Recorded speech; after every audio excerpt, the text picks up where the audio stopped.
হঠাৎ বন্যা পরিস্থিতি তীব্র আকার ধারণ করেছে ফেনী অঞ্চলে।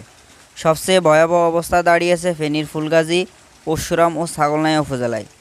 বন্যার পানিতে তলিয়ে গেছে বাড়িঘর, রাস্তাঘাট, ফসলি জমি, বেশি গেছে পুকুর। এখনও হাজার মানুষ পানিবন্দী অবস্থায় রয়েছে।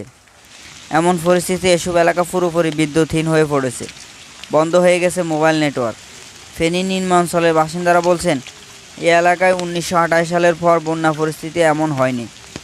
ভারী বৃষ্টি ও ভারত থেকে আসা পানিতে ফেনীর মুহুরী, কহুয়া ও সিলোনিয়া নদীর পানি বিপদসীমার অনেক উপর দিয়ে প্রবাহিত হচ্ছে।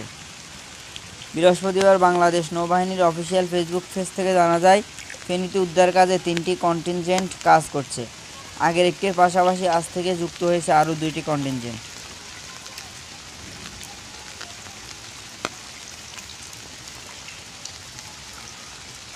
নৌবাহিনী আরও 2টি কন্টিনজেন্ট ঢাকা ও চট্টগ্রাম থেকে রওনা হয়ে ফেনীতে বন্যা দুর্গত এলাকায় উদ্ধার কাজে অংশগ্রহণ করছে। ডুবুরি সামগ্রী, লাইফ জ্যাকেট, স্পিডবোট ও অন্যান্য প্রয়োজনীয় সামগ্রী ব্যবহৃত হচ্ছে উদ্ধার কাজে। জরুরি চিকিৎসা সেবা ও খাদ্য সামগ্রী বিতরণ কার্যক্রম চলমান। ফেনীর জেলা প্রশাসক শাহিনা আক্তার বলেন, পরিস্থিতি এতটাই খারাপ যে সবার কল্পনার বাইরে। এখন অনেক মানুষ পানিতে আটকা পড়েছে। তাদেরকে উদ্ধারে কাজ করছে সেনাবাহিনী ও কোস্টগার্ড।